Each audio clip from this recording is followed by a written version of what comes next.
Hello, my name is Bill Haley, and this is for Haley 2024 The Movement, Government Reform Ideas. Now, this video is going to be specifically for the hardcore libertarians that want anarchism.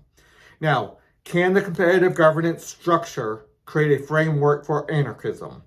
Now, I think it comes about as close as we can to what the libertarians, at least the ones that believe in the non-aggression principle, they want to do. That wants to have a voluntary society to the greatest degree possible. Let's go over some of the main issues that there is on that, and let's see how close I get to addressing all the concerns of the anarchism. People who want not craziness, not lawlessness, because that's not the definition of anarchism. I know some definitions put it out there like that, but just a voluntary society without an overarching government to control everything. Now, I do have some, but I think I go as close as I can to it. Let's go through it.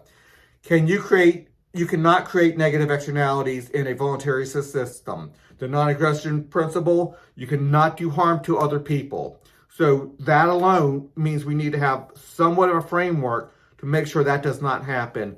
Otherwise, we're going to have might makes right type of society, and the biggest dogs get to control what you do. And that's just not the proper way to handle things. We can have private police if we're going to do that, but it's kind of, we don't want private police having to fight private police. So what kind of structure can we do to stop that from happening? Even the most hardcore libertarians think that there needs to be some type of structure, some type of agreement, some type of trust network to do this. So let's see if I can do that. Citizen ownership model of government. So I want everybody to have to, by law, sign a social contract. And I go to the smallest level of government I possibly can to do this. And the only limitation on a citizen is not to create negative externalities and to help enforce the rule of law. Otherwise, we don't have proper we start harming people outside of our ownership of what we're doing. And we want people to be able to travel wherever they want to travel. Obviously, we need enough public places and we need enough private places. Most places are going to be private, but some have to be public places so we can literally travel from wherever we want to. We want that freedom and liberty to be able to travel from one private ownership to another private ownership. So we need that liberty to have public places. In a citizen ownership model of government, if you believe in ownership, and most hardcore libertarians believe in ownership, then you have to believe that citizens can come together and jointly own, quote unquote, the governance over a particular geographic area.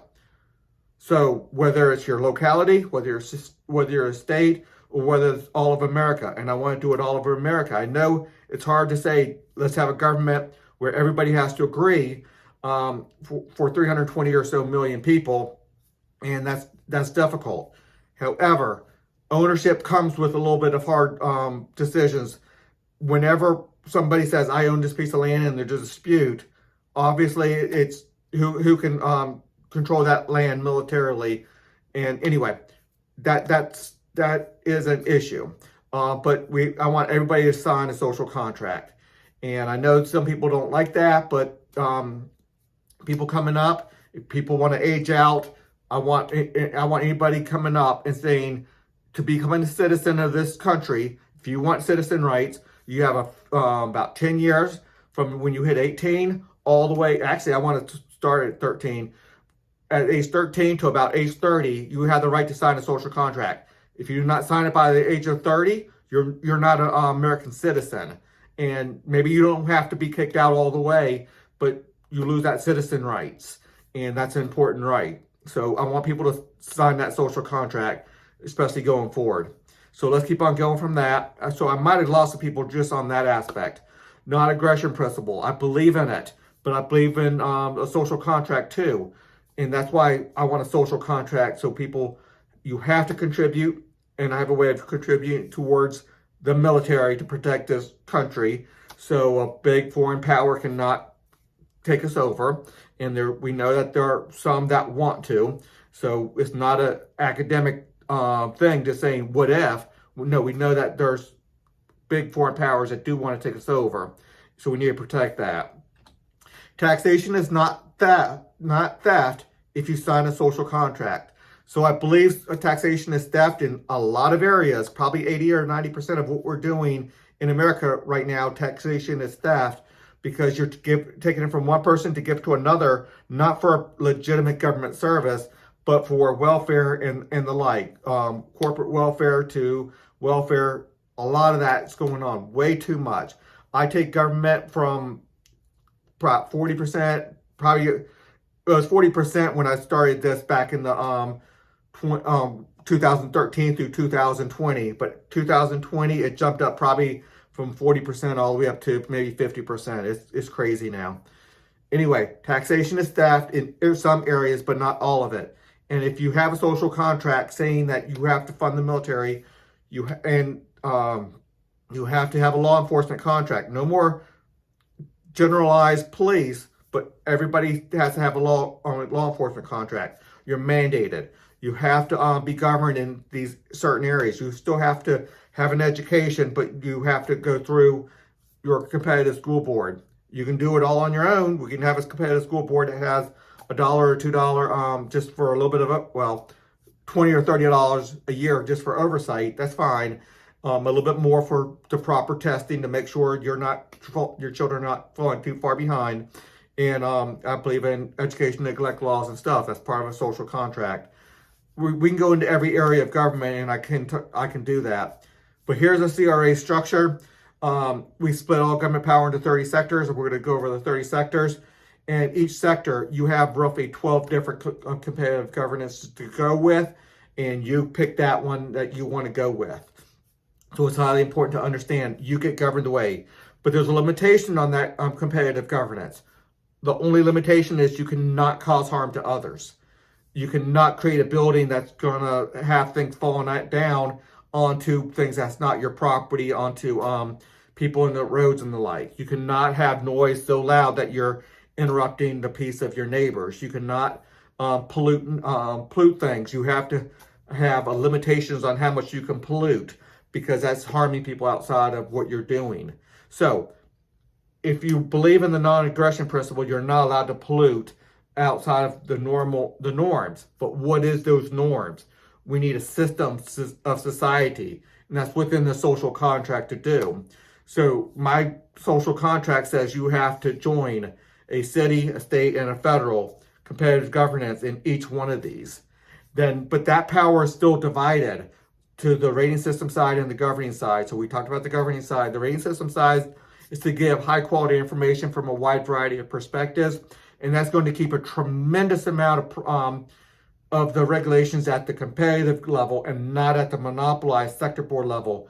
All the monopolized sector board level is created by the competitive governments setting up representatives. So everybody's properly represented, because if you pick and you select your governing agency and they represent you up at the monopolized level, and for just the things that are negative externalities, well, the rating system can stop things from going up there, because they can put limitations on, hey, that's a negative externality. They put a rating floor on. I have a system for that. Look at that.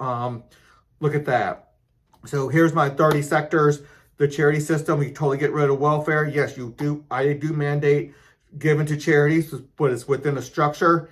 And I don't think we can ever get legislation passed to get rid of welfare without doing a replacement where people see that dollars are going there. You'll look how many legislators that are actually elected that are running on a full repeal of the welfare system and just totally nothing. And that's basically zero. You might have a few out there that might be elected in a few random races, or you might have a few candidates suggesting that. And if we can go to that, I would be totally happy to go to that. It'd be a lot better than our current system. But the charity system, make sure there's enough money to do that. Every business and every individual, every family has to contribute 5% of GDP to that, or 5% GDP totally between the businesses and the individuals. The foreign protection system goes dramatically more into the libertarian mind, where it takes 70% to declare war outside of American soil or do actions outside of American soil. So most Navy bases, most bases out overseas are going to be coming back home. Still be wise to keep a few where we have friendly people, just so we can have platforms out there just in case. We don't want to take our capabilities and give our enemy the ability to have places. But I think 70% vote to do that is a tremendous step in that direction of lower foreign threats. Major free enterprise within military. You move to the violent crime mitigation system. Yeah, violent crime has to be done by representatives of all the people, the definition of it. But we can have competitive governance. Competitive governance is significantly into the free enterprise system. We for the prosecutors, for the law enforcement officers themselves, everybody has to join. For the court system and the prisons, significantly into the free enterprise system, but very much societal oversight over those. When anybody has inherent government power, we want to make sure we can't just have a private sector prison, just taking whoever they want to, put them in prison through a kangaroo court. Civil liberties has to be respected. If you want to have liberty, you need to have a system where civil liberties have to be protected, and nobody's allowed to have a badge that is not trained to handle civil liberties properly. And the court system, the same way. We go, if you want to go total free enterprise and all these things, fine. But I know most libertarians realize free enterprise is not a free-for-all. You are still bound by the structure of the original definition of law, not legislation necessarily, and that's what competitive governance can do.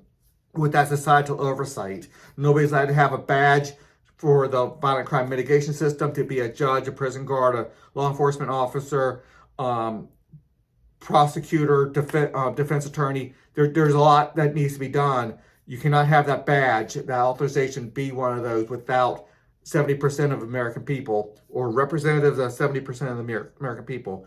Military the same way. We don't want the thugs out there. If we want fighter jets still out there to be able to protect our nation, we need to make sure the right people are in those planes and given those orders. And they're not going. They're mandated and they're supervised and societal oversight to make sure they're not going out and bombing other countries unless representatives of 70% of American people give that authorization. All these other sectors, you get to pick your competitive governance per sector. Every business picks their competitive governance per sector. So it's highly important. Free enterprise money, totally getting rid of monopolized representative regulations over healthcare, in the medicines, and in the hospital. That is creating such a mess right now. Insurance is creating such a mess with it monopolized, controlled by government officials to do that. They do it horribly wrong, and having competitive governance is going to open that up. Then education, competitive school boards. Again, you can have just an oversight one if you want, or you can have all-inclusive where you're paying long-term loans, similar to what we're doing with taxes. Human resources and sales is our taxing mechanism for the military and a few others that need that money and to ensure that everybody is taken care of. Well, Sector 25 is make sure everybody's paying what they're supposed to be paying to their competitive governances and not becoming a negative externality. Because not to be governed in any one of these areas and not to be included in law enforcement, not to be included in funding the military, not to be included in doing any of these things means you're creating a negative externality. And we can go over already at 14 minutes, and I didn't want to go that long on this video. But so anyway, if you want anarchism, we need a framework where that can happen.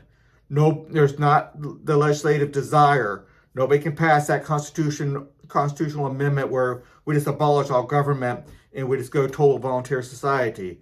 People might think it can work, but unless we get that legislation to pass it, we can't do it. And here, I'm giving the American people, the citizens of America, the assurance that we're going to have societal oversight, that they can go into their groups and have their education taken care of, their healthcare taken care of, if that's what they want. Or if you want to go libertarian, you can go join the competitive governance, that very, very small amount of government, and letting the free market do everything. But competitive governance is significant to the free enterprise system. Anyway, there's a lot to see. Go to Haley 2024. Look at each one of my major reforms. It's like 11 significant major reforms to help out America become more anarchism. I said it badly. Anarchism. And maybe you think that I don't go far enough, but you tell me if this does not go at least 90% of to where you want to go, and then tell me how you can put comments in whatever social media that you see this in, or drop me a line on my email, and you tell me how we can go all the way. And believe me, the American people probably want to see this step can happen before they think that we can go further. So this is a 90% step. And there's a lot of ways to do this in incremental steps as well. So look at my website for even those incremental steps. Until the next video.